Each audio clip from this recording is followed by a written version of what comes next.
सर्वांना नमस्कार आणि ग्रामीण रुग्णालय सासवड तर्फे सगळ्यांचं इथं स्वागत आहे.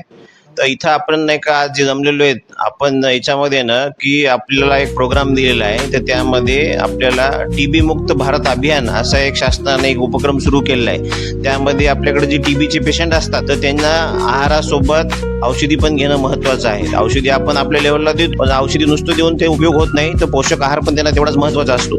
तर आपल्यातर्फे मोफत औषध आहे आणि त्यासोबत आपण एक जनसेवेची भावना म्हणून आपल्याकडे जनसेवा संकल्प फाउंडेशन म्हणून आपल्याकडे ट्रस्ट आहे. तर त्यांच्या मॅडम आहेत आणि राहुल खेडेकर आहेत ते सदस्य, आणि या सगळ्यांनी मिळून आपण एक मागे पण एकदा एक प्रोग्राम केला होता ज्यामध्ये मला वाटतं 5 का 6 लोकांना आपण की धान्य वाटप जे काही पोषक आहाराचं जे किट असतं शासनाने नेमून दिलेलं ते आपण दिलं होतं. त्याच माध्यमातून उरलेले जे काही आपले आहेत टीबीचे काही पेशंट आहेत तर त्यांना आपण खास आज बोलवले की ज्यामुळे टीबी मुक्त भारत अभियानामध्ये आपल्याला उर्वरित जे काही राहिलेत पेशंट तर त्यांना औषधी सोबत आहार पण आपण देऊया जेणेकरून ते टीबी मुक्त होतील.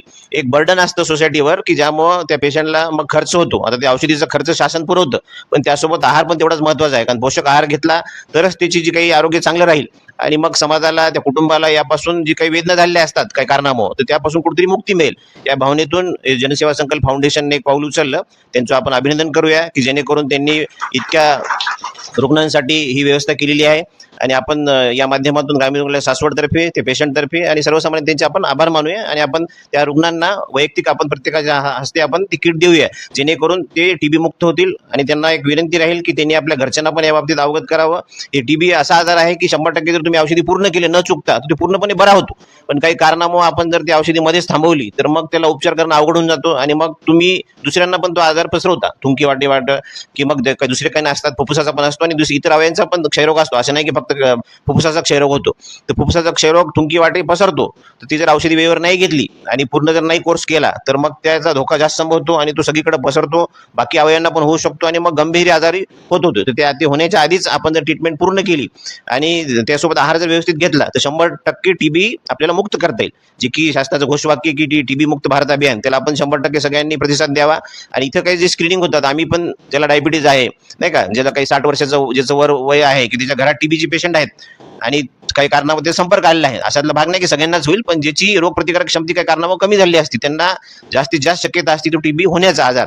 अशा सगळ्यांनी आपल्याकडे मोफत एक्सरे तपासणी आहे, मोफत थुंकी तपासणी आहे, ती सगळ्यांनी करून घ्यावी जेणेकरून कोणी पण या आजारापासून आपल्याला जे काही स्क्रीनिंग आहे ते आपल्याला 100% पूर्ण करता येईल आणि वेळेवर औषधोपचार आपल्याला करता येईल. तर या मागची भावना हीच आहे की त्या पेशंटला औषधोपचार जसे मिळतात तसे आपल्याला योग्य आहार पण देता यावा. या माध्यमातून त्यांना तो आपलं जे काही किट आहे फूड किट ते आपण देऊया आणि त्यांचं परत एकदा अभिनंदन करूया. तरी मी प्रत्येक पेशंटला विनंती करतो एकेकाने येऊन आपल्या यांच्या सगळ्यांच्या हस्ते मान्यवरांच्या हस्ते आपण त्यांना ती किट देऊया. धन्यवाद. तुम्हाला एक मदत म्हणून संस्थेतर्फे हे आहे, याचा वापर करा आणि औषधी वेळेवर घ्या.